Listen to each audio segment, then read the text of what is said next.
Hi, I'm Eric Dewey from the Socially Awkward Studios, Science and Beer, and Her Majesty's Secret Podcast, and you're listening to another proud presentation of the Four-Eyed Radio Network. Check out more shows at foureyedradio.com. Starfleet Escape Podcast. Prepare for launch in 3, 2, 1. Enjoy the ride. Welcome to the Starfleet Escape Podcast on the Four-Eyed Radio Network, where we escape into the Star Trek universe. This is episode number 55 and is being recorded on June 26th, 2015. Today's topic, the newsroom. I'm Aaron. And I'm Clive. This episode is brought to you by Revenge Lover, illustration and design that fit your personality. For samples and inquiries, visit revengelover.com. So thank you for joining me again, Clive.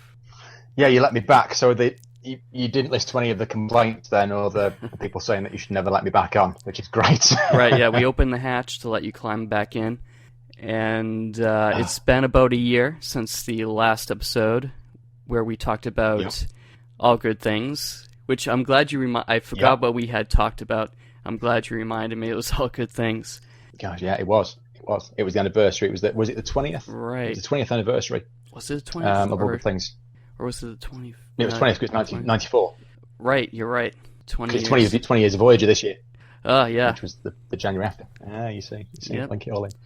Yeah, it all links together, which we'll get into some Voyager later on in the episode. Cool. So how have you been in this past year? Very good. On the Trek front, certainly the site's been going from strength to strength. We've had some really good interviews and some extra pieces, a bit more on the Starship's work, more on Attack Wing, more on sort of fan series, more on the books that have been coming out. So we've had some really, really good stuff.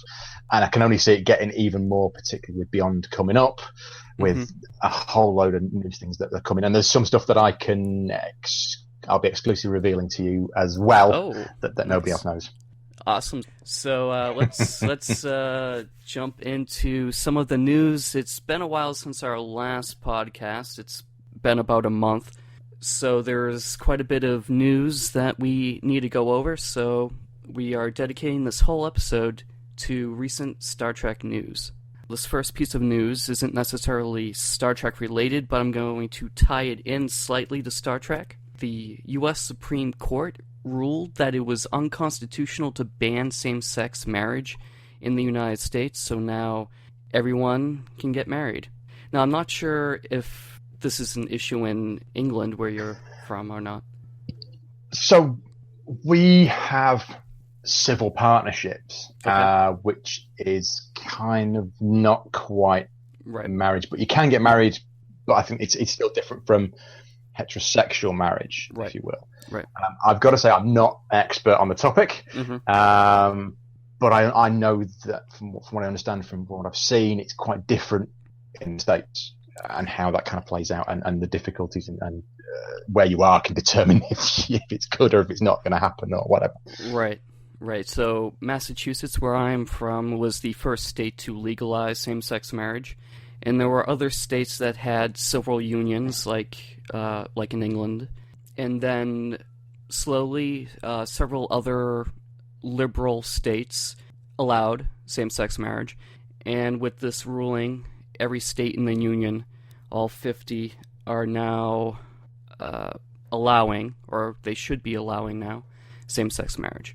So George Takei actually posted a few things about this today.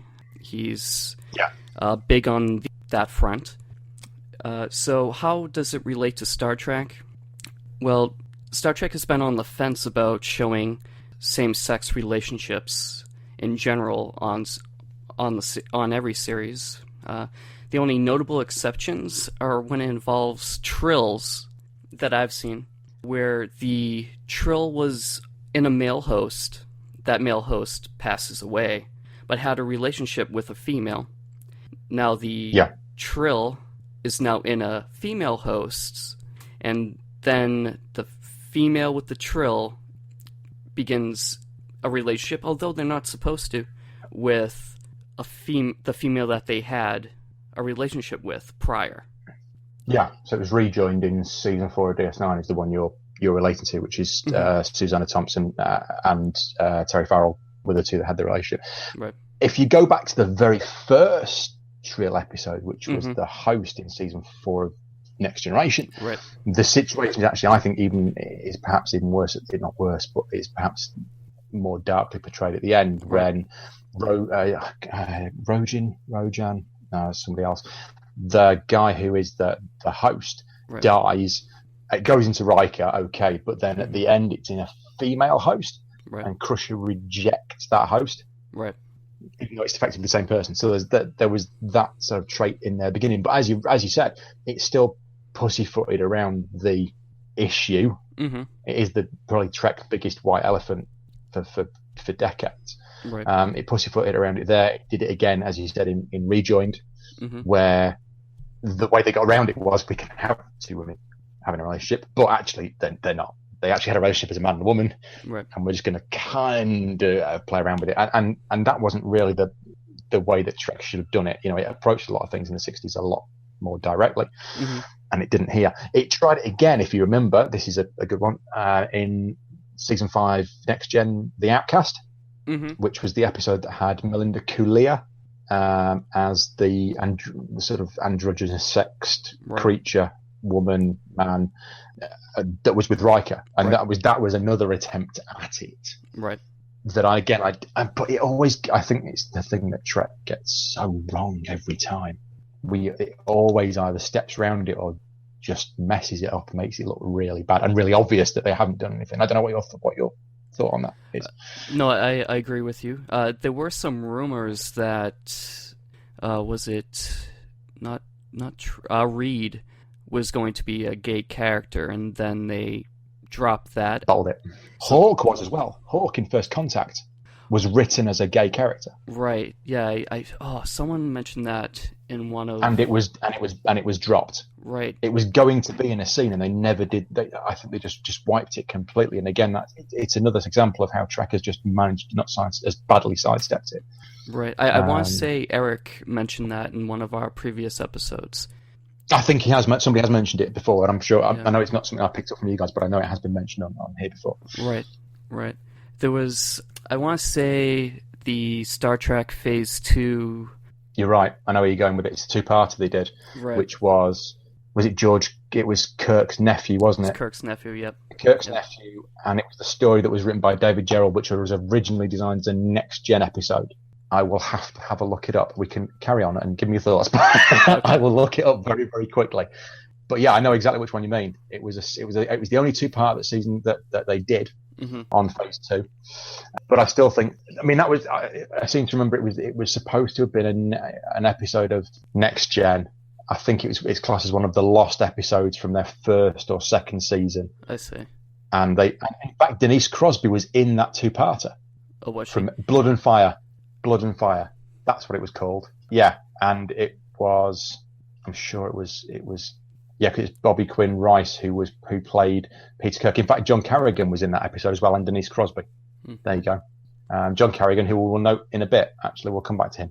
But yeah, so it did actually happen. It was there, and they tackled that, and I think they did it a lot more effectively than the originals, than any of the Treks have done. Right. Because it didn't sidestep it. But are we ever going to see it? Are we going to see it in the JJ universe? Probably not. I still think they're going to bottle it. Right. Yeah, they could only really do it in a TV series, I think. You can't really do it in a 2-hour movie where you have so much else going on. Yeah, no, absolutely. It's a big subject. It's something that every other TV series, I think, tackles, has tackled, and then you have this franchise that's run for over 700 episodes, multi-billion-dollar franchise, and yet it completely ignores something and it's supposed to be tackling all these moral issues, and it just doesn't. It's a real shame. It is a real shame. I agree. So next, Star Trek Beyond, the next movie set in the JJ universe. Yeah. We know nothing about this, do we? We don't know anything about it. It's been reported that filming has begun near Vancouver, Canada. Yeah, yes. In fact, it started yesterday. Filming was started yesterday, 25th. Yeah, so it would have been. It's in production. Yeah, they're actually making stuff. Do you follow? Oh, what's his name? Zachary Quinto, Zoe Saldana. Yeah, Zachary, his Instagram. His Instagram, yep. Yeah, the 2 photos that he's put on. Right. Yeah. And the one of Zoe Saldana in a trailer, which she put on Twitter as well. So those are the 3 photographs we've seen so far. Really exciting. Yeah. Really exciting. Do you like the title? We'll come back to that in a bit. If it is the title, I don't know. Well, it is, because Paramount have bought the website. Yeah. Haven't they? But we'll come to this in a little bit, because I know what we've got coming up. Right. But so it's Star Trek Beyond. It's basically been confirmed because Paramount's bought the website title. What do I think? It's going. One, there is an irony that it's got to go beyond flipping Earth, which is a big thing. Right. It's got to have an enemy who doesn't have a massive ship at the end, and it's got to do that 5-year mission, which is what Simon Pegg has said it will do. So, what do we know about it at the moment? We know Zoe Saldana and Zachary Quinto are in it. Right. We know that there is an extension now. I think it is on Chris Pine and Zachary Quinto's contracts for a 4th film, which I think was announced today. Okay, I didn't see that. No, I picked it up off a couple of websites. Nice. And there is the confirmation, non-confirmation, that Idris Elba may be in it as a Klingon. He may not be in it as a Klingon, but he may not be in it at all. And apart from that, we know nothing. Right. Hopefully, it'll be a new enemy, and it'll be a really new start. And that's what I kind of hope from it, is that Pegg just kind of goes, brilliant, let's just do it one. But I still think he's going to have to bounce the mass audience, which I think he's going to be. He's going to have to balance. I want to write a Star Trek film against what Paramount and CBS want, and Bad Robot want. Right. Well, hopefully it's something good. Are you expecting a new Alien? Am I expecting a new Alien? I think they're going to do Klingons. I think it's going to be Klingons. I think that's where we're going. I think they've hinted at it in the first one. They showed us a brief bit of it in the second one, which will have seen whether or not that was a good enemy to use. Mm-hmm. And I think we will go into the third one potentially with a Klingon war, but that would bring us back into the familiar area. So I think it's supposed to be going the exploring route, which is where they kind of were right at the beginning of Into Darkness, and you went, "Oh, this is going to be real," and then you know where that went. Right. So right. I'd like a new enemy. Mm-hmm. I'd like a new enemy. I'd like to see what Simon Pegg comes up with, because I think it'll be good for him. But we are going to get a very action-orientated film. We know Rotten Tomatoes scores show that the 09 film and Into Darkness did really well, because they appealed to the mass audience, and they took Trek perhaps from out of its own rectum, if I'm allowed to say that. You can bleep that out. No, that's fine. But it appealed to the mass audience. Whether or not we think it's good content or not, it's still making money. There you go. So if they pump out another action-adventure film, we'll still go and see it at least once, and it'll still make tons of money. Yeah, it'll definitely make money, and even fans that don't like the JJ universe, they still go see the movies. Absolutely.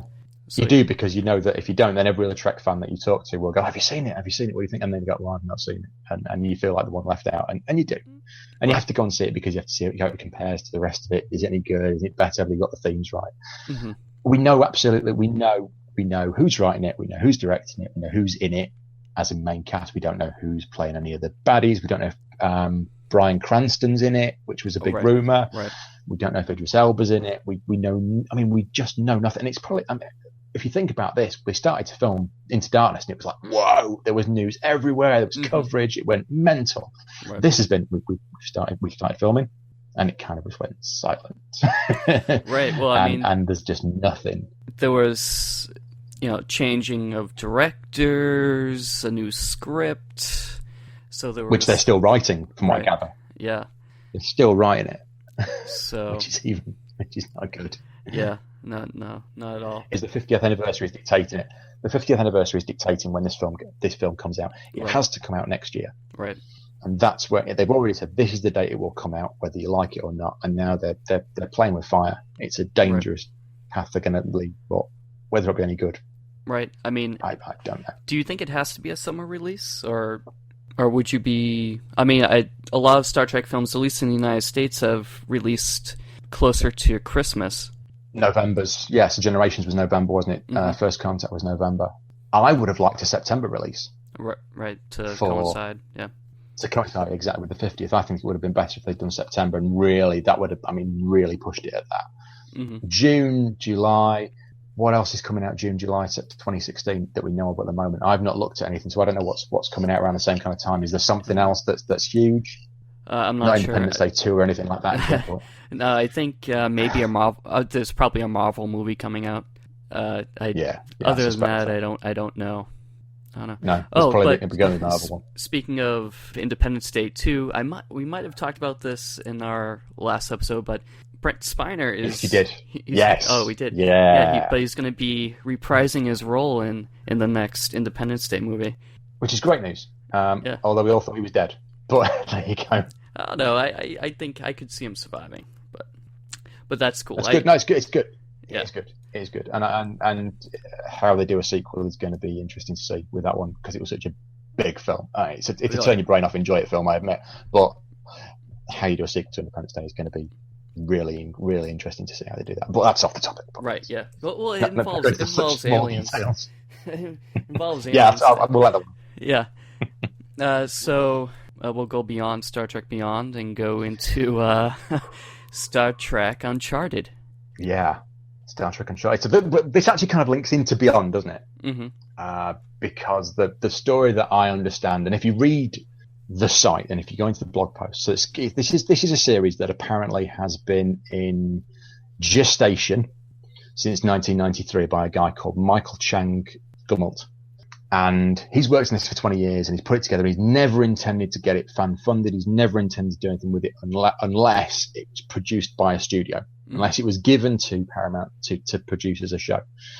So he's worked on this, he's created scripts, he's thinking it's either a 23 episode series, it might work as a 13 episode series. The interesting thing is that Star Trek Uncharted used to be called Star Trek Beyond. That's surprising, isn't it? Mm-hmm. So amazingly, this guy has now lost it. He's sold he and I'm going to put 2 and 2 together here and probably get 12. So let's assume and that he has sold the website address to Paramount so they can then use it for the film.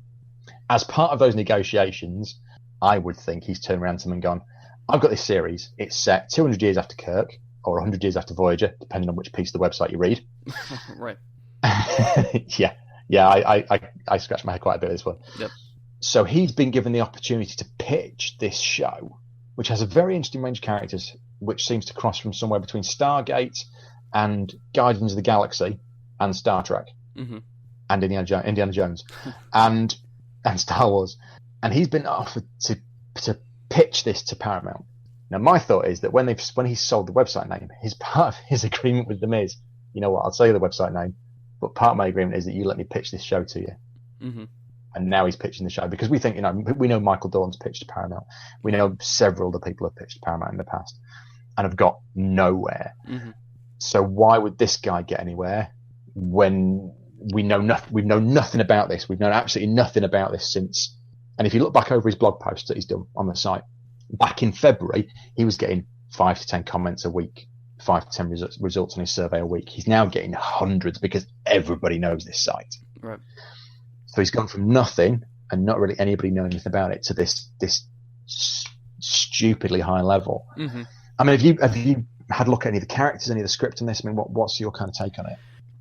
It's an interesting idea, and the time frame does seem a little blurred, iffy. A lot of it seems like it doesn't take into account the destruction of Romulus. You noticed that? Yeah. Yeah. Okay. I think some of the concepts in it are decent. It doesn't seem like Star Trek to me. Yeah, I like the idea behind it that it's this galaxy has become boring because we've explored all of it and we need to go somewhere else and look at something else and expand it. And there's the whole galactic war element, which was really interesting, and the fact of how they develop different, the Romulans, we've got Deltans in there, we've got Orions in there, how all these cultures have developed over the last 100 years. Due to this galactic war and Borg attacks and all sorts of things that have gone on. And they've now gone to explore this Andromeda galaxy because they've got new technology which can do it. Mm-hmm. But yeah, my problem with it is I just don't see it as Star Trek. It's it's an adventure series that would sit. It reminds me of a kind of cross between sort of Farscape and Stargate. What was the one that they did with Robert Carlyle? I'm not a Stargate fan. No, I'm not either. Stargate, and there's people probably out there shouting at us now. Thornbury Robert Carlyle in it, and he went in a spaceship, and there you go. That was what it was. And Stargate Universe. Okay. There you go. I've just saved myself from the wrath of millions of Stargate fans. And I just don't. I'm just not happy with the format. People are getting very, very excited about the fact that he's going to pitch to Paramount, and he's got this idea, and it's been developed over 20 years. What concerns me is that it has been developed over 20 years, and that people are getting really excited and going, "Oh, this is amazing! It's Star Trek, and this is what we need." It's in the Prime Universe, but he's forgotten. He's ignored the whole Romulan thing. The fact that we know that Romulus has been destroyed because that's part of the timeline, right? And it's part of the Prime Universe. And I don't know. I've read it several times, and I don't know. What do you think it's going to get anywhere? Do you really think it's going to get anywhere? I don't. One of the things that puts my quantum state into flux about this pitch is the technology that's being used. Which, I mean, if it's 100 years past Nemesis, yeah, technology is going to advance. If you look at Endgame, in Voyager's Endgame, where they jump ahead to, was it 20 years after they got back or whatever? Yeah, it's 20, 25 years, something like that. Yeah. So, I mean... Anniversary. Yeah. The technology there was pretty advanced compared to the 24th century. Yeah. And that's only a few decades into the 25th century.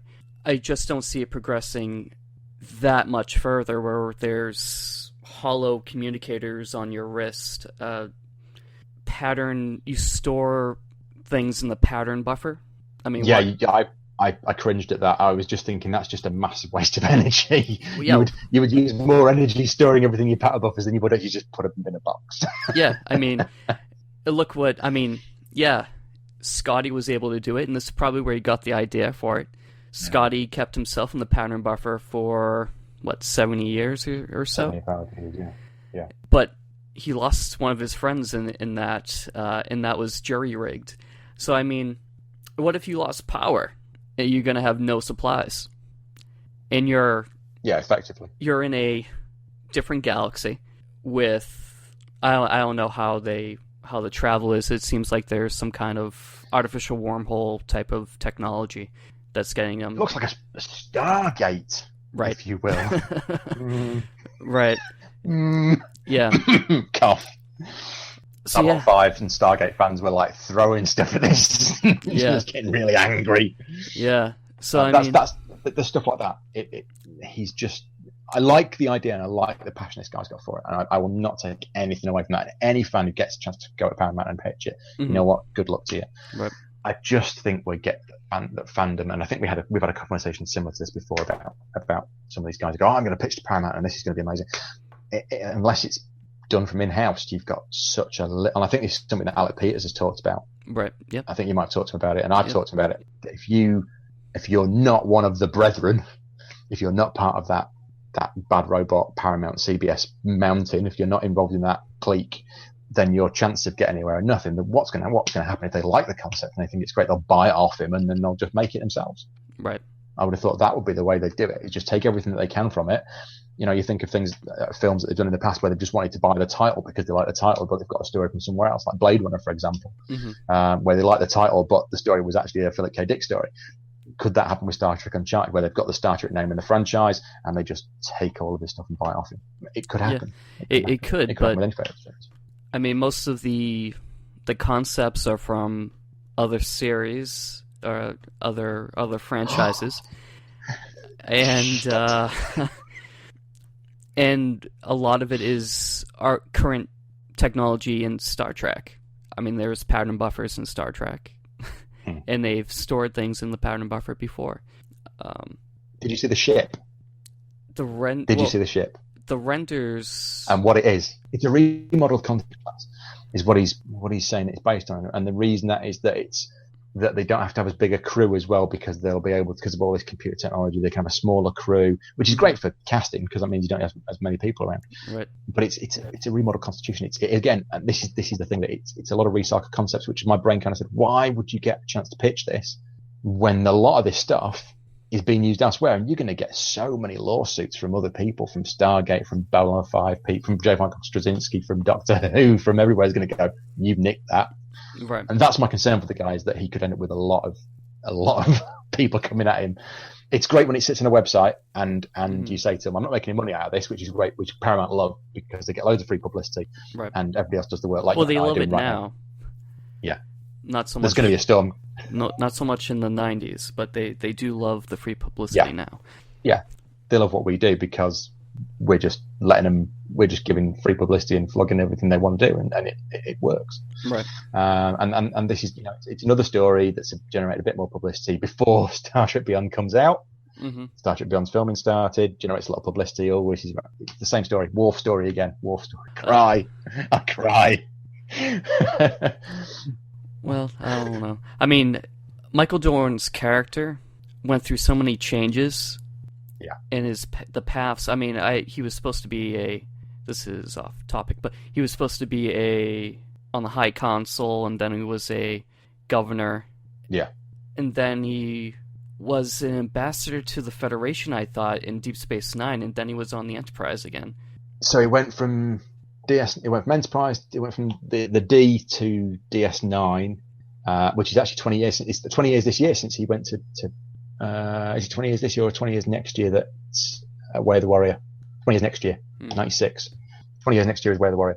So he went from Enterprise D to Deep Space Nine, then he went back to Enterprise, then he went back to Deep Space Nine, back to Enterprise, then he went back to DS Nine during the films. And then he went at the end of DS9 to become the ambassador, didn't he? Right.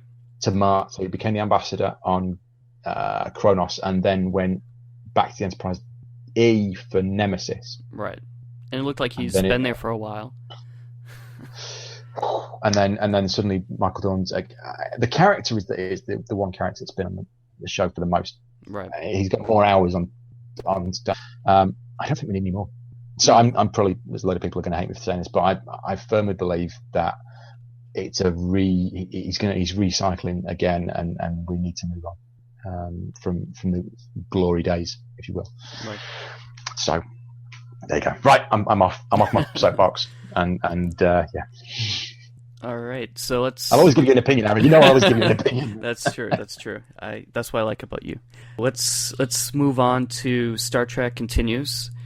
They just released, well, a couple weeks ago, The White Iris, and it explores Kirk's personal relationships and his secret pain that he holds as the commanding officer of the flagship. Yeah, I love Star Trek Continues.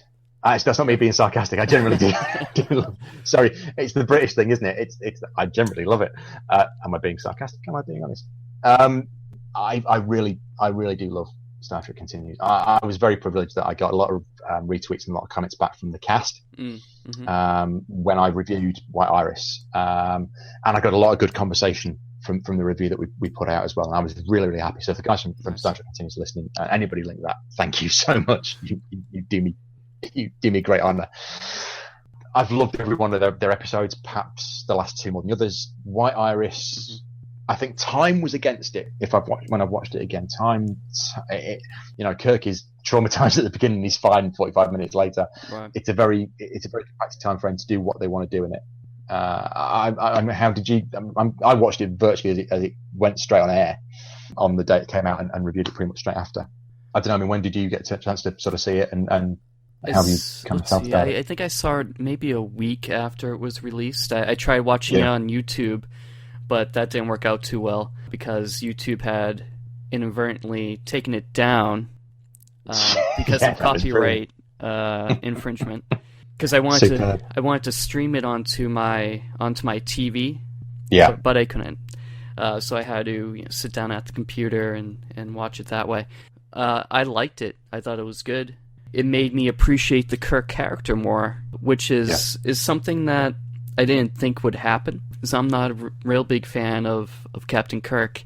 I know I'll get some flack for that, but I think the problem is I don't like William Shatner's portrayal of Captain Kirk. I know. You sauced so many listeners. I know. I get you though. I get what you mean. I think Vic is a great actor as Kirk, and he does do a Shatner. He does do a Shatner more than he probably thinks that he does. Yeah.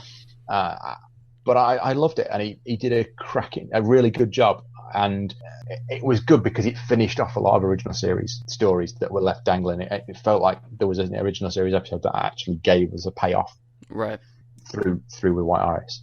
I knew nothing about the story before I saw it, so I didn't know what I was expecting. The little twist that comes towards the end was brilliant, and I didn't see that coming. There are probably fans that are going, "Oh yeah, I knew that was going to happen," but I generally didn't, and I loved it. I thought it was a really nice character piece, very very different to Fairest of Them All, which is a lot more action packed, a lot more of a darker episode, right. And again led from the original series Mirror Mirror. But just loved it, absolutely loved it. Lighting was great, sound was great, acting was great. Tick for me, tick it all the way. Yeah, no, I agree. It's the best acting of any fan production that I've seen released so far. Yeah, I'd say the Axanar Prelude was pretty close, but that had professional. Yeah. I mean, those guys have done Trek before, so I would expect nothing less from them. And I think the acting on it was, and I'll probably get chastised for this, I think it was better than I've seen from the material that's come from Renegades so far. I know it's had its premiere, but I still think the continued series is setting the level now. The thing is, it's between them and Phase 2. So you're going to get a continued episode, and then Phase 2 go, we'll just set the bar a little bit higher, and then continues to do it a little bit more, and then Phase 2 just comes into this a little bit more again, and the two of them, it's great. And I know they kind of get on now, and it's not the battle that it once was, but it's great to see them, the two of them really pushing each other to get better, and they do every time. Every time there's something new, and you go, yeah, you've really nailed it this time. So yeah, I'm long may we continue to see them, and I know they've got funding for I think it's episode 5 and 6 they've got funding for, which is really really good to know. It keeps pushing them out, which is amazing that they continue to release 1 or 2 episodes a year. Yeah, no, absolutely.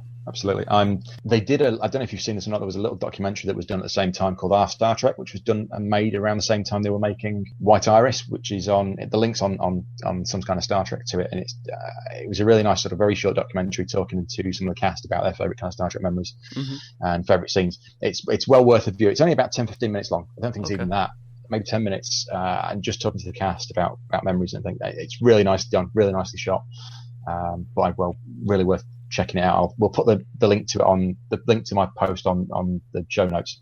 Yes. And then you can, if people want to have a look at it, it's really worth 5 minutes of your time. Awesome. Started at 15, it's now down to 5. It'll be 2 minutes by the end of the conversation. And speaking of Axanar, they're going to be releasing an iPhone and an Android app, which is anticipated to be ready by the time of their next crowdfunding campaign. Yeah. I have to kind of put my hand up and go, I've not really followed Axanar that much recently because there's not been a massive amount happening. I know they're doing the stuff on Trek FM and the podcasts on there and pumping that stuff out. Right. I think production has started. I think they filmed something recently. Yeah. I think it was just a test, wasn't it? But they have started doing some sort of production. I still think it's a great project. It is probably the one that a lot of fans are waiting for to see. I think Renegades is because it's done by the cast, is the big one that a lot of people want to see. And I think equally that couldn't Axanar. I mean, we've seen how the fundraising from that's been going. The fundraising has just been stupid. I've donated to Axanar, and I don't donate to anything like that, and I never have before, and I did for this one. I just think there's a lot of money they still need to raise. My concern is not now. It's what happens when the interest starts to wane a little bit towards the end, and it will. It will. It's natural that it'll dive off a little bit, and they're going to need a lot of money towards the end. That's just when it's going to get a little bit hairy, I think. I think there's some fatigue from all the crowd funding campaigns. There's a lot, and it seems like there's one every month, and there's only so many times fans can dip into their pockets for these shows. Well, Continues is one. Anthology, which we'll talk about, is another one. Captain Pike, which didn't get its target, is another one. Axanar is another one. Renegades is another. There's 5, and that's stuff that's just happening now. We know that there's other stuff. And there's For the Love of Spock documentary as well, which again is another piece. And you're right, it does seem like there is one every month, but it's just how are these going to be sustained? These bigger ones like the Axonars are going to be sustained. The Android app it's going to be interesting to see what they do with that. Is it going to be paid? Is it going to be some sort of donation towards it? What is it going to have in there that's going to be the draw? What is going to keep us interested till the end of this production? I don't know. I mean, you would have to, if it's not free app, the chances of me downloading it are very slim. You mean you don't like paying for apps on the phone? I don't like Get out of town. Yeah. Yeah. So a little backstory. I actually developed a few apps for the Palm Pre WebOS, a couple of Star Trek apps, and my apps were free. So I'm just saying you should make free apps if you're going to make apps. But there's no money in that. There isn't. I didn't. It's the Ferengi in everybody. It's the Ferengi in everybody wanting to get a shot at some cash. Yeah. And what would they use the money for? I guess they would use the money for the film. Yeah. But even that, I mean, Apple takes a considerable amount of the money that you make for selling an app. I forget how much it is. It might be 20% or something like that, or maybe more. It's just, it's what's it going to have in there? Because the Into Darkness app, which was the last kind of focused Star Trek app, if you will, had like quizzes on there, and I'm guessing they can put blog news on there, and they put photos on there, what's going on, and things like that. But right. You can go to the website I'm not sure. For that. Yeah, exactly. Is this not just going to be one of those apps that's just a shortcut to the website, effectively? But I might be wrong, and it's going to be amazing. But it's good to know that they are doing something. They're continuing to try and drive that fan interest, which is really key on them, and to make sure they keep the interest up and they keep people wanting to see this project through to the end. Because at the moment, all we have Prelude to Axonar, and we have some stills, and we have some CGI shots. And that was, how long ago was Prelude now? 6 months? Yeah, it's been a while. Was Prelude January? Is my timeline completely out? I bet it was last year. I think it was almost a year ago. A year ago, on July 26th.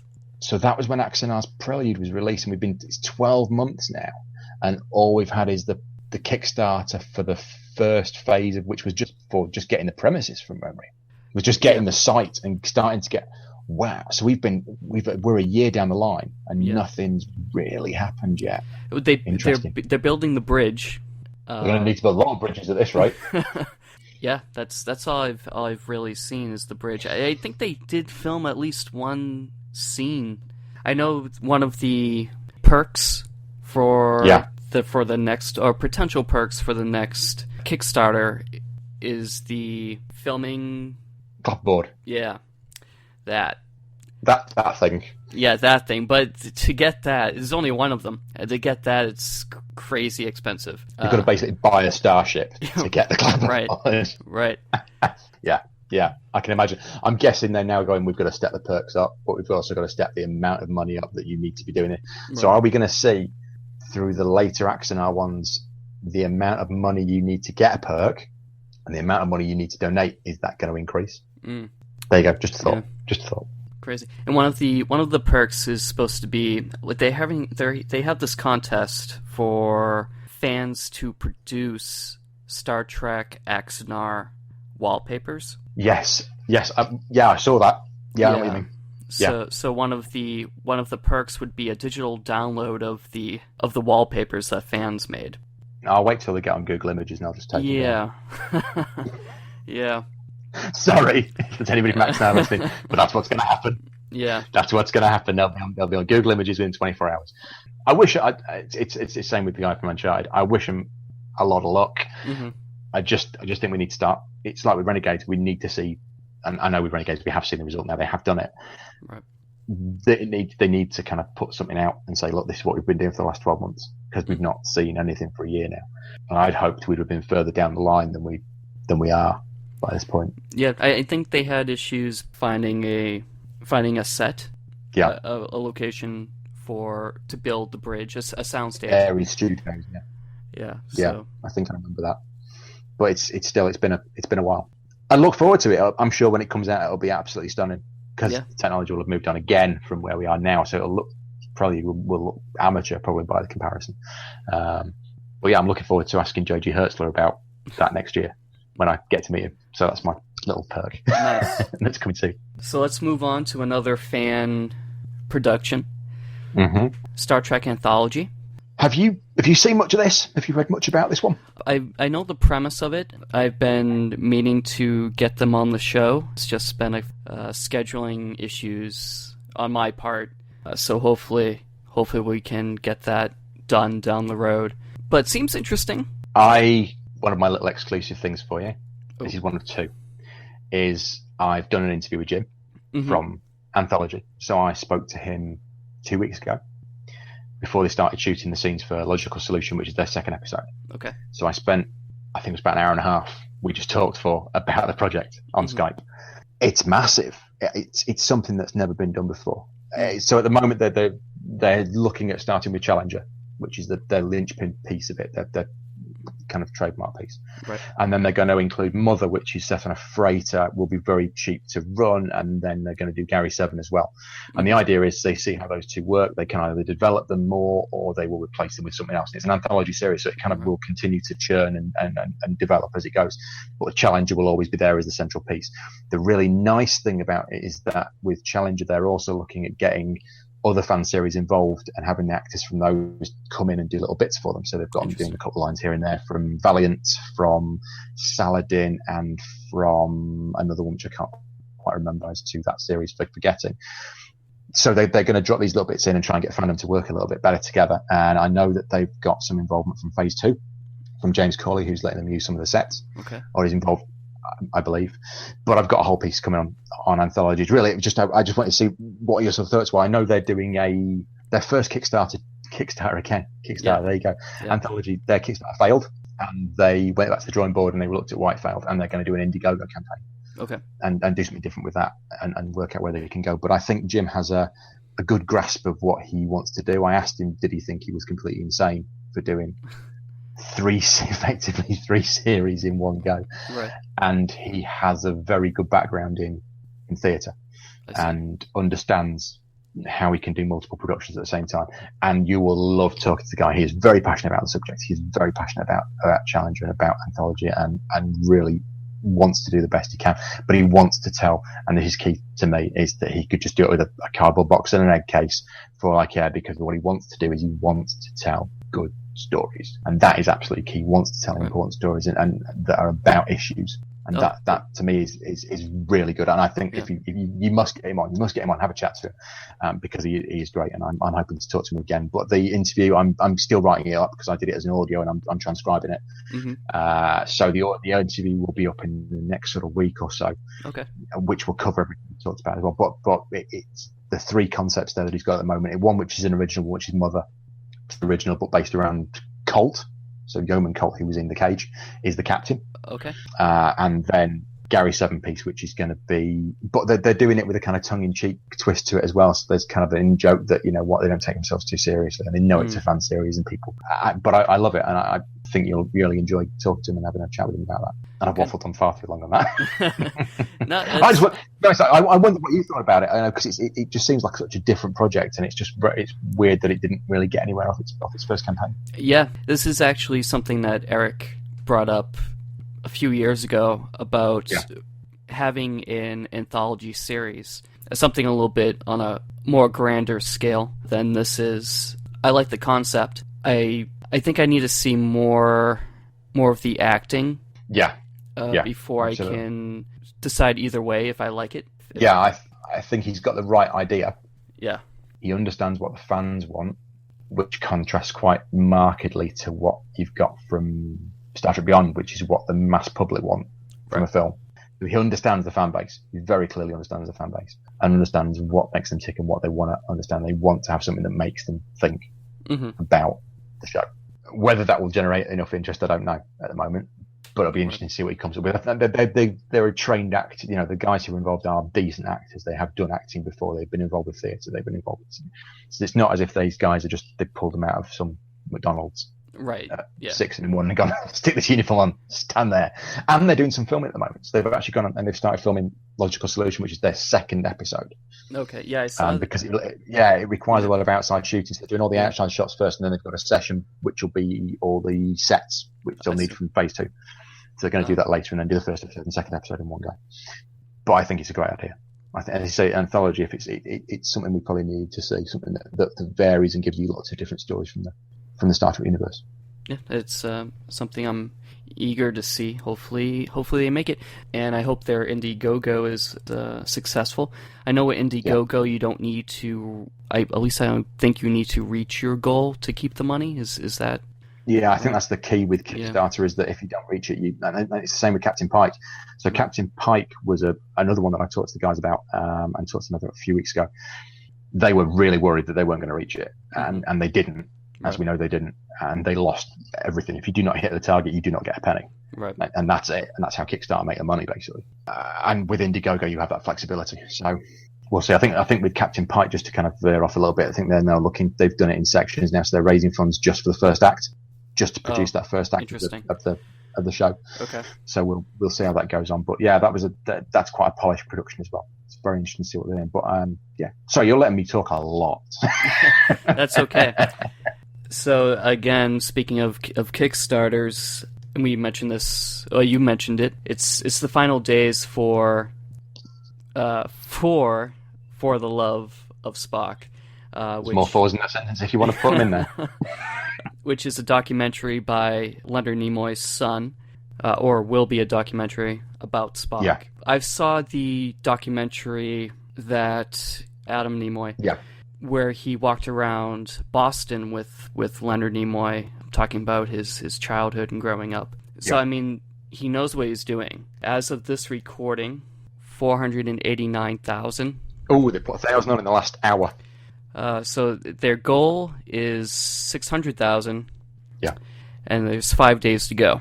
So when this goes out, there will only be there'll be 2 days after this comes out. Hopefully this comes out on Monday. So hopefully they make their goal. I really do hope so. I really, really hope they make this. William Shatner's been pushing it recently on his Twitter feed. I think he gave a few perks, which I think sold out already. Yeah, it's some of the higher ones, isn't it? Yeah. Because they've all pretty much gone. All the big ones are pretty much gone. Yeah. I had a look on there. It's a great project. If you've got the cash to pump towards it, absolutely. It's one of those big things. Adam Nimoy, just as a kind of side geek fact, did in fact direct some Trek. Oh, really? So he directed Timescape. Oh, good episode. I believe. I think he directed Timescape from memory. Okay. You can probably check that at some point. Timescape. Checking now. Those are yeah. TNG So he directed right? Timescape. So he's directed before, and I think he will make a great program. It was going to be originally, people who've not maybe seen the trailer, it was originally just going to be about Spock, but now it's going to be about Spock and Leonard Nimoy. But it's all to do with the fundraising. It's all to do with getting the licensing for the photos, for licensing clips, right. getting it made, all the post-production. And I get why he's doing it. And he's done a lot of work on it. And it's just giving that last push to make it a really big and really successful project. And I really, really hope that it does get made. Yep. Because I think that it deserves it. And it's got a lot of big names who are going to lend their time to it. So the original cast, what's left of the original cast, are going to be in there, and that's great news. I really, really hope it happens. Really hope it happens. I haven't covered it, and I do feel a bit guilty that I haven't. But I'm just, to be honest, I've just not had the time. Right. Given all the other stuff that we will no doubt talk about as we go through as well. Right, and you are right. He did direct Timescape. A good memory. Good memory. Wow, that was pretty good. This is making up for all the errors that I made when I did a podcast with the guys from the Engagement podcast a few weeks ago. Sorry, plugging another podcast. Sorry. That's fine. They're English, the other side of the chat. It's fine. Yeah. And I my Voyager knowledge was appalling. I was getting episode titles wrong. I was getting seasons wrong. The Delta Flyer didn't appear for it. It was horrible. I'm just trying to make up for it now. That's okay. There you go. I don't blame you for getting Voyager information wrong. The worst thing was I was watching that season at the time. Oh, well. So it was even more embarrassing. Because I'd gone, I am watching that now. I know where that's going. Yeah, there you go. But yeah, love a Spock. Guys, just fund it. Just get it funded. Yeah. Please. So, as sadder news, James Horner, who will be known to Star Trek fans as the person who made music for Star Trek II, The Wrath of Khan, and Star Trek III, The Search for Spock, passed away at the age of 61 in a plane crash on June 22nd. Yeah, tragedy, big tragedy. I wrote a piece on this on SCOST a couple of days after, because it took me a couple of days to kind of get what I wanted to say right. And I'm watching Star Trek 2 tomorrow, actually, which is strange. I've already kind of got, I'm watching Star Trek 2. I need to watch. But I've played the soundtrack a few times. I'm sure as many Trek fans have in the last few days. And it's just a magnificent piece of work. What I didn't appreciate until I started looking through his IMDb list, and I put this into the piece as well, but he'd done some material for Phase 2. Oh, okay. So he'd done the music for, I think it was the George Takei episode, and he also did the music for the To Boldly Go vignette that he did when Brian Gross came on board as Kirk. And in a strange link to Anthology, he also has done some music for their vignette, which they're due to do soon, which is called Legacy. And the link is between Anthology and that is that the captain of Valiant is actually doing a piece in a couple of lines in the Challenger episode, the pilot for that. Oh, I see. So Horner, it kind of comes across that he's not one of those those composers who is completely up themselves and really wants to get involved and likes his Trek because he's come back and done two fan series. Right. But his body of work is so impressive and just amazing. Even if he was responsible for My Heart Will Go On, I can let him off. But it is a tragic loss, absolute tragic loss. Yeah, I agree. In some a little bit lighter news, I guess lighter, Nichelle Nichols is recovering after suffering a stroke on June 3rd, and reportedly is responding well to inpatient rehabilitation, and has lost no mobility. So that's good, and I'm glad she's doing well. Yeah, absolutely. Good news. Very lucky. Considering what she went through. We've got to appreciate these guys are not getting any younger. Right. And it's 50 years. You have to think it's, for us, it's 50 years since Trek. And I remember 25 years and you think, they were much younger then. And, they were in their 20s and 30s when they started making Star Trek in the 60s. And now we're saying 50 years later, we have to expect it. We know from the fact we've lost Nimoy, we've lost DeForest Kelley, we've lost James Doohan, Grace Lee Whitney this year as well. Tragically, it's going to happen. Although there was an interesting piece on StarTrek.com today, if you've seen this one, the guy who is the oldest living, the oldest person still alive who has been on Star Trek, and he's 101. Oh, okay. And he was the old man at the beginning of the Voyager episode, Blink of an Eye. And it's on StarTrek.com, so go and have a look at it. And he's 101 at the moment, and he's the oldest person living who has been in a Star Trek episode. There you go, odd fact.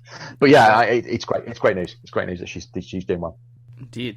This goes along with you're doing a Voyager rewatch. Have you finished your rewatch? I've got up to Equinox Part 1 this morning. Oh, nice. So that's where I was. I'm Equinox Part 1, which is one of my all-time favourite Voyager episodes. And I guess I can say what this is actually our reference is that in the UK, it's 20 years ago today, which is the 26th of June, as we said at the beginning, since the VHS of Voyager first came out in the UK, and we all wandered down to our local high street retailer and bought it, and it must have been priced at about $12.99, so that's about $25 roughly, about $25. And yeah, I just wanted to kind of say it's 20 years ago today that we finally got it over here, which is brilliant. And videos were great because they had these really nice. The cases were as much a thing to go and get as the video itself, because they had all these little tech specs in them and profiles of the characters and a little bit on what episodes were coming on Volume 2, and it was just wonderful experience. Yeah, so yeah, for me, enjoying Voyager a lot more the second or third time round. I haven't watched it all the way through since the 90s, right? And it's such a better series when you watch it back. So I'd recommend you go and maybe just bear the first two seasons, get into season 3, and it's a really good show. It's a really good show. Now, there are episodes that I liked of Star Trek Voyager. Did you like the Caretaker episode? I did, and I guess if you get a chance to have a look at the piece that I've done today, it's about 20 years since it came out in the UK. I loved Voyager. It's something I did with the Engaged guys as well. Caretaker is a great episode. It's a great pilot. It's very, very different from MS3. It's an action adventure piece rather than kind of thought-provoking piece that we got from The Cage and we got from MS3. And it sets up so much potential, and I guess that's the problem with Voyager, is that it never fulfills that potential that Caretaker sets out. There are so many things that it sets up, so many dominoes that we have there, that it never fulfills. The Maquis piece is given up quite easily. The the potential of the ship and how it could have progressed. We get big reminders as we go through the series of actually this is what he could have won. We get things like Year of Hell, we get things like Equinox. I was watching Equinox and thinking how much it would have been if we'd have seen the ship get continually battered as we would have done in Year of Hell, and the different races we would have seen. And it's a show that I really like now. And I really understand it, and I've got a better grip on it. And there are some episodes that I didn't like the first time around, and I think are fantastic now. Gravity, Counterpoint, are superb episodes from the sort of fifth season of the show. But it never hit what it could have done. Mm-hmm. And I guess that's probably why you don't like it too much either. Yeah, I just never saw the potential. Was that from Caretaker then? Was that kind of lost from the pilot onwards? From the pilot onwards. And same thing with Deep Space Nine with Emissary. I didn't like Emissary. It took, I don't know how many seasons until I started to like Deep Space Nine. But Deep Space Nine, once the Dominion War started, it's one of the best. TV Guide called it one of the best shows that nobody's watching. Deep Space Nine, not Voyager. And there was no moment. I thought that Scorpion was going to be that moment where things would change and it would become a better series. I think Scorpion was a great moment. I think Scorpion, and that's potentially Voyager's issue, is that it's full of great moments. It's not full of something that continues well. It's full of some really low moments. Once Upon a Time is actually now my worst, most hated episode of Star Trek ever. I hate Once Upon a Time. Can't stand it. It's worse than Threshold. It really is worse than Threshold. But it only has these little. You build up to a great piece, and then you have to wait again, and there's another great piece, and then there's no consistency with Voyager. I think that's the big issue. You get a lot of, and then some absolute gems which are just mind blowing. And it's a very conceptual show, and that's the big thing with Voyager, is that it went big on the concept, but never fulfilled on what it could have. Mm-hmm. Should have brought the ship home earlier. Anyway, but this is a whole hour and a half you could blow on Voyager just on what we got wrong. Yeah. So we'll move on, and we'll quickly. We'll move on to Attack Wing. Now, I don't really know anything about Attack Wing. Yeah, it's just there is a lot of stuff coming out at the moment for Attack Wing. I'm a bit of a keen player, and this week. So they've released a kind of a wave, which is 3 ships every so often. Okay. And this week they've released. We could actually do this as your "Would you buy it?" This could be your "Would you buy?" This could be your "Would you buy it?" So there were 3 ships they released this week. Fortunately, I have them here with me as well, so we can see these. Nice. So I'm just dropping away from the screen for a moment to just pick these out. So there's 1, there's 2, and there's 3. It'll be interesting to see if you recognise these from the miniatures. This is kind of a bit of a guessing game. It's great being on audio because it means everybody can see what we're doing. So I'll start you off with an easy one, which is this one. Oh, Bird of Prey. Bird of Prey, excellent. So this is it's a really good miniature, actually. It's a really, really good replica. That's the top, and that's the bottom. Really nice. So that's your little stand piece there. For everybody who's listening, the Bird of Prey is green. The Klingon Bird of Prey. It's the Klingon Bird of Prey. It's the Klingon Bird of Prey. It's actually it's supposed to be the Ning Tao, which is from the Deep Space Nine episode Once More Into the Breach.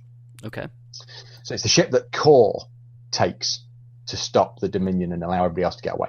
So it's a really nice piece. You come with a range of 5 captains you can choose from. So the big thing is that you don't have to necessarily have all the cars that you get with the ship for that ship, but it is a really nice piece to play with, and the mission that you get, which you can play as a solo piece, as a piece, is based around that episode as well. And that's the nice thing with the models, is that you get a story with them that you can play out as a 2-player or 1-player or 3-player game, which is based around the episode that the ship may have appeared in. Out of the Bird of Prey that they've released, and I know it's not all about the models, this is a very, very good replica they've done for this one. Really impressed with it, with the wings dropped as well. So the Chang Bird of Prey, which I just have to hand as well, is actually that one, and it's in the attack position. And the colours on the Chang one were a lot duller. I see. A lot duller. So this is a really nice one. The second ship I have for you from Wave 15 is this one. This will be an interesting one to see if you know what that is. I want to say is it from TNG or no? It's not from TNG. It's actually from Deep Space Nine. Yeah, I can't think of it. You've not got a clue. It's a Bajoran scout ship. Okay. So it's a little bit off on the colour. So this is a Bajoran scout ship from the Siege Okay. is what they classed it from.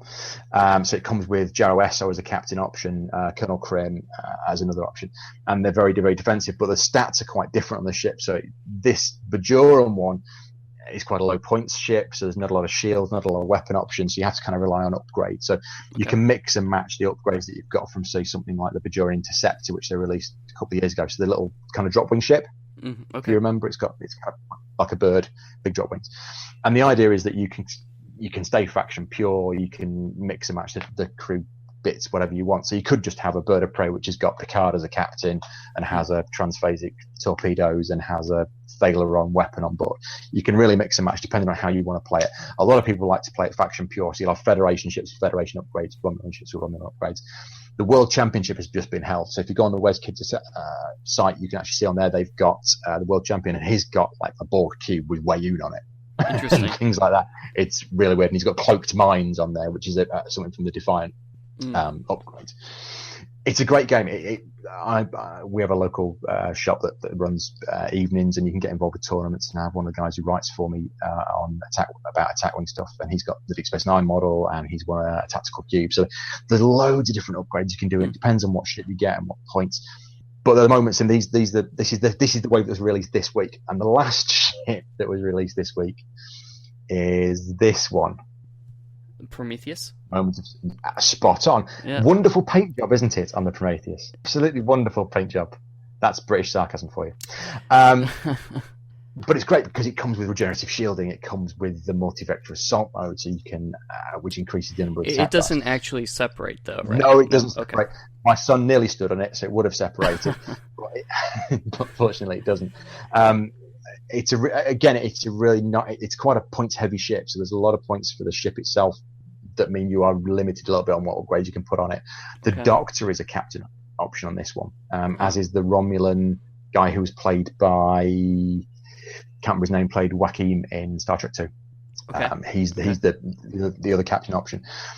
The ships are great. I mean, this is wave 15. Wave 16, I think, from memory, is going to have. I can't remember now, but you've got things like there's another bird of prey, the Retarans coming out. They're doing Delta Flyer. They're doing the Valiant from Deep Space Nine. They're doing the Robinson, which is the Jem'Hadar fighter. So each of these ships, they're doing a Ferengi shuttle. Is one of them doing another base ship. So they're doing loads and loads of ships, and they're doing some of them the first time. So it's the first time I've seen a model of the Bajoran scout ship. It's the second time that we've seen a model of that. I know on the website on StarTrek.com at the moment they're showing the cards for Dauntless, which is in Wave 16.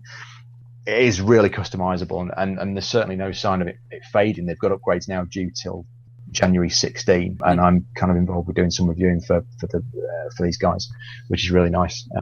They've kind of I've put myself forward and said, if you want to use any of the stuff that we're doing, it's great, and it's great because we get to try them out, and we're going to get to see what they do, and there are some ships which are brilliant, and there are some ships which are just awful. Whoever has got a Bajoran fleet, I pity thee.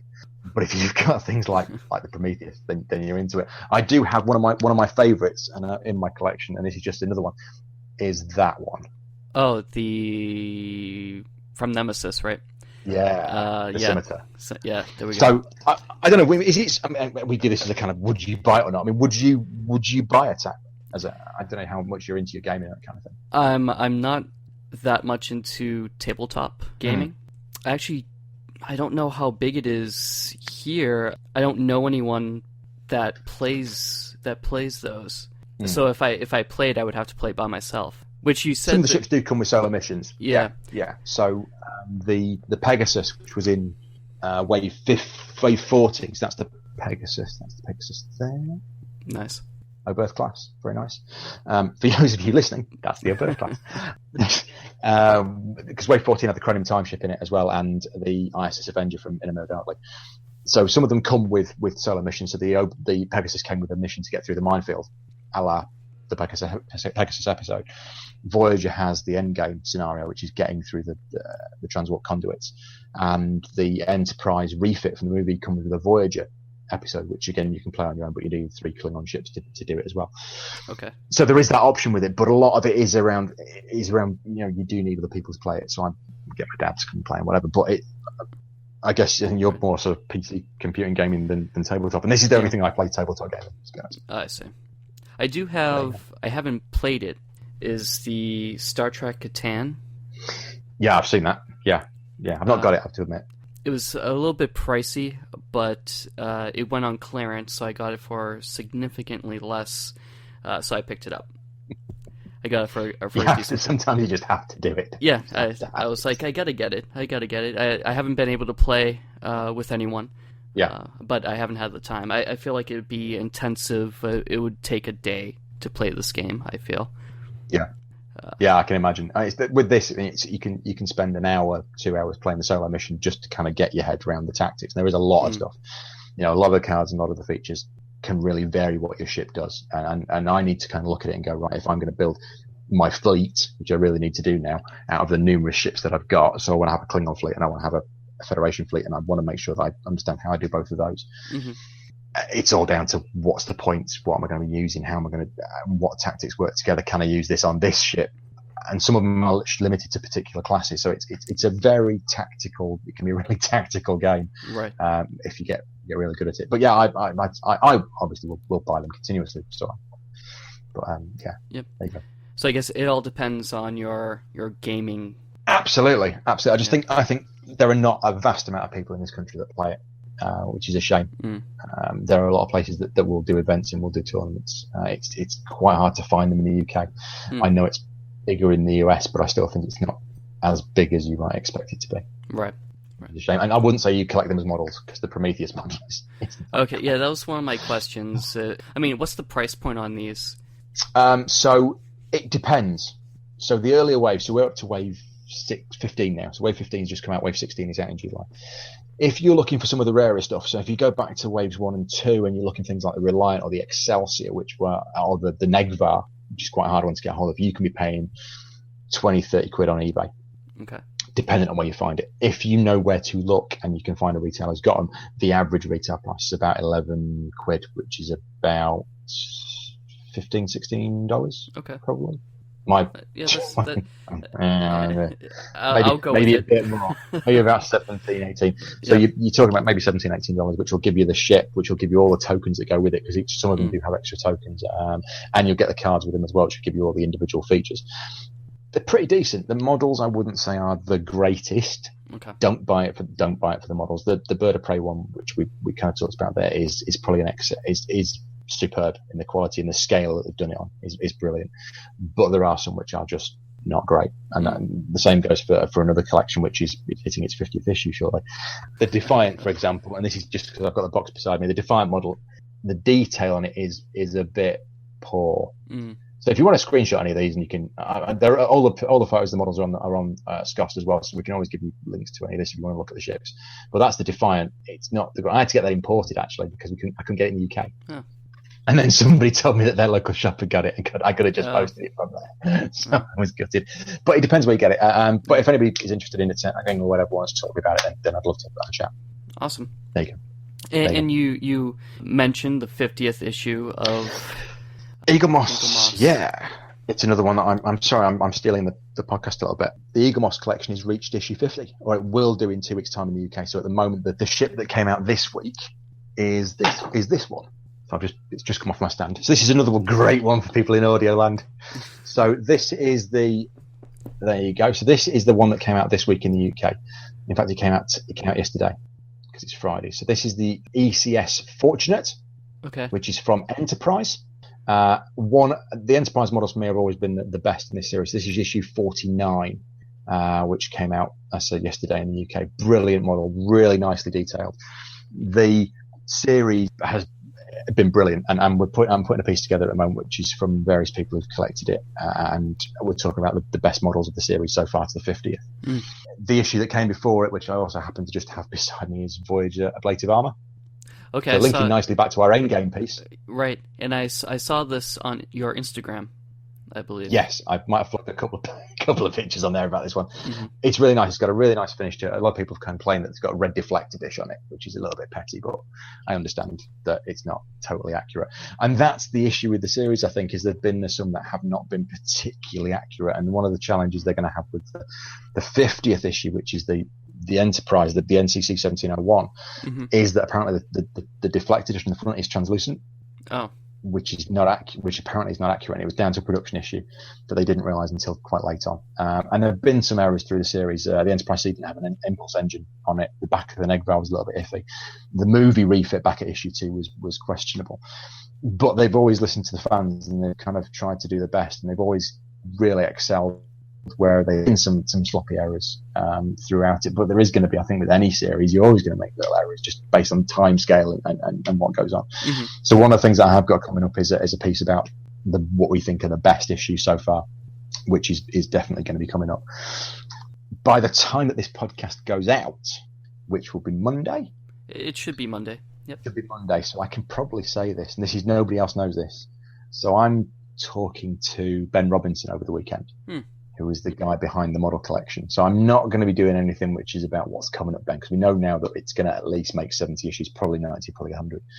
But I want to be I'm going to have a chat with him over the weekend about what he thinks about the 50th, the issue so far. So for the 50th issue, we are going to be doing a chat with the guy behind the collection. Very nice. The guy who also did the Starfleet fact finds. He did the technical manuals which came out recently as well through Haynes, and we're going to do a piece on what he thinks of the first 50 issues and how it's gone so far. So I'm really excited because they've worked so long to get this one together. But I know I can say it because I'll have recorded it by the time this goes out. Right. Which is great, but I think they've done a really great job. I think it's taken off far more than they ever expected. You know, it had national press coverage in the UK when it launched, and I know you guys are only about 2 issues behind us. I think you're about issue 46, 47 at the moment, and it's just a great collection. I don't know if you've collected any of them from the beginning. No, I haven't. Yeah.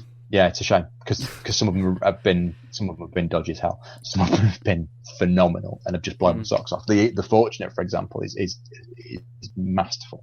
Really nice piece of work, and yeah. So that's my kind of little bit of an exclusive feed that I know that we'll about the collection for the 50th issue, which is what I wanted to do. So I'm really happy that we can do that. But yeah, it's a great collection. I know in the US it's going really well, and it's going really well all across the world. And they'll open up all sorts of markets, but they just need to get their back issue process sorted at the moment.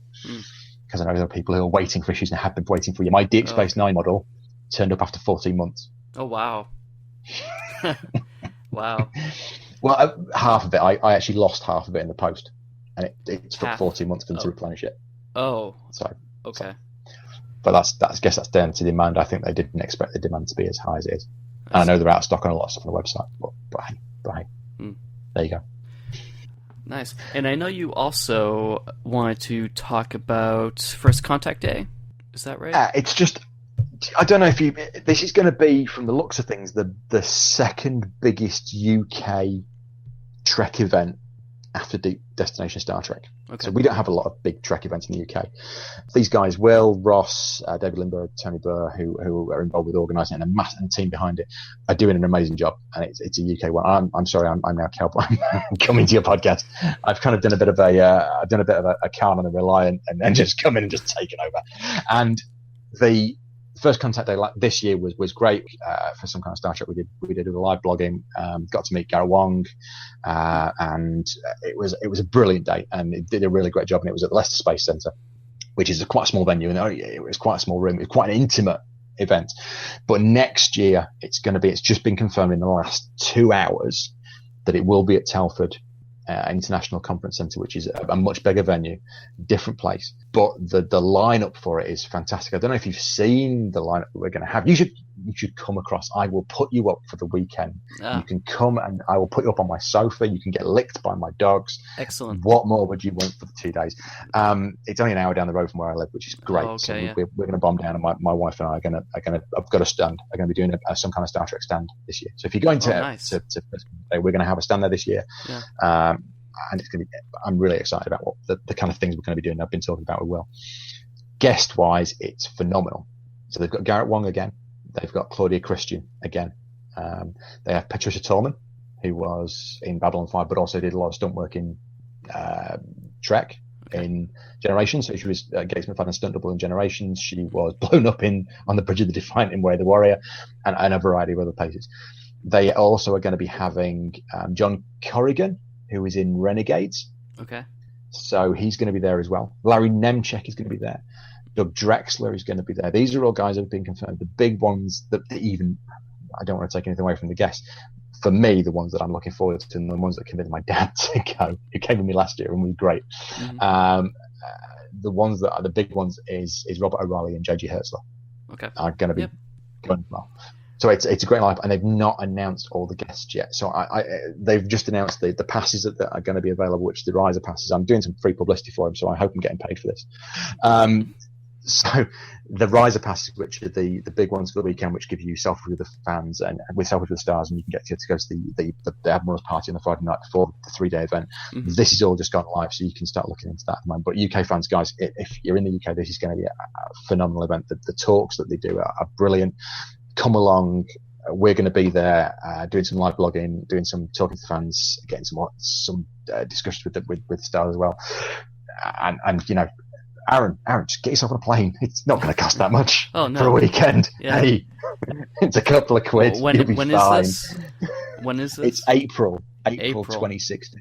There's a lot of build up already because they're really kind of pushing out and really want everybody to know what's going on. But I said, you know, I will promote these guys as much as I can because the work they did for 2015 was superb. And they raised a lot of money for charity as well. So it's all nice. A lot of it's in a good cause, but it's getting bigger. This year's going to be bigger. Next year, 2016 is going to be massive. 2017, who only knows who they're going to get for that. So, I would say if you're a UK fan, get in touch with these guys. Follow them on Facebook, follow them on Twitter. Just see what you can do. And if you see like what you see, then you know what, definitely get along. Nice. Plug over. But it's great news. It's great news that they've got this kind of caliber guests in the UK and not for an event which is in London, which is a massive thing. You know, we might not see another Destination Star Trek event for another couple of years, and to have this caliber in Telford, trust me, look at it. Look, anybody in the US, look up Telford. It's just nowhere. It's somewhere. It's massive. It's absolutely massive, and these guys have done so much work. That sounds good. Hopefully people in the UK listen to the podcast besides you. And no, I just download it on 120 computers every day. Yeah. So that's all I have. Is there anything? Wow. No, I think we've covered pretty much everything. It's always great to come on and talk to you. And I know I apologise to anybody who's listening that I have talked for quite a bit of this one, but it's just great to come on and be able to have a chat with you and talk through a lot of news, a lot of really, really interesting news, Uncharted, Beyond, Nichelle Nichols, Eaglemoss stuff that's coming out, Attack Wing, the whole stuff. I mean, it's such a great time to be involved with Trek at the moment, right. and to be watching what's going on. There's so many opportunities and so many possibilities. There are possibilities, as Spock said. Infinite possibilities. Wait, was it Edic? Infinite diversity and infinite combinations. Infinite combinations. That's the one. Yeah. There's so much going on at the moment, and I'm sure that as we get into 2016, it's just going to go absolutely stratospheric. So we'll. I'm no doubt we'll be able to talk about it more. But thank you very much, and thank you to everybody for listening to me talk about Trek with yourself for the last hour and God knows how long. Yeah, no, it was a pleasure having you here. And for people that don't know your website, yeah, so you can drop along to SCOST, that's SKOST.co.uk, which is where I kind of talk about Trek. Guest writers come on, talk about their kind of aspects of Trek. We do reviews on things like Attack Wing, on novels, on the Eaglemoss series, which is one of the big things we've been covering. Fan series. There are a lot of things on there. Hopefully there's something for every kind of Trek fan that you'll get from that site. If you can't find me on the website, then you can find us on Facebook. Some Kind of Star Trek is a page on there. If you can't find us on there, then we've got at the Warp Core, which is I just love that Twitter handle. Over on Twitter, we're on Tumblr, we're on everything. To be honest, I try and get to as many formats. Yeah, on Star Trek Riser as well, which is a really good website. And again, they are going to be they're involved with FCD as well. So they'll be at FCD as they were this year. And it's Richard's birthday today. I saw that. Yeah. Happy birthday to Richard, the founder of Star Trek Riser. There you go. Yeah. So yeah, thanks for being here, and live long and prosper. Pleasure. You have been listening to the Starfleet Escape podcast on the Four-Eyed Radio Network, where you can catch a new episode every other Monday. You can find us on the web at sfescapepod.com. Follow us on Twitter at sfescapepod. Like us on facebook.com/sfescapepod. And add us to your circle on Google Plus by going to google.sfescapepod.com.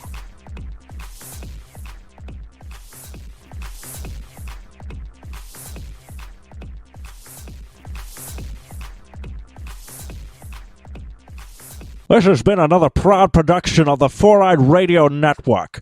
You want to see more shows, go check out www.foureyedradio.com, you winkers.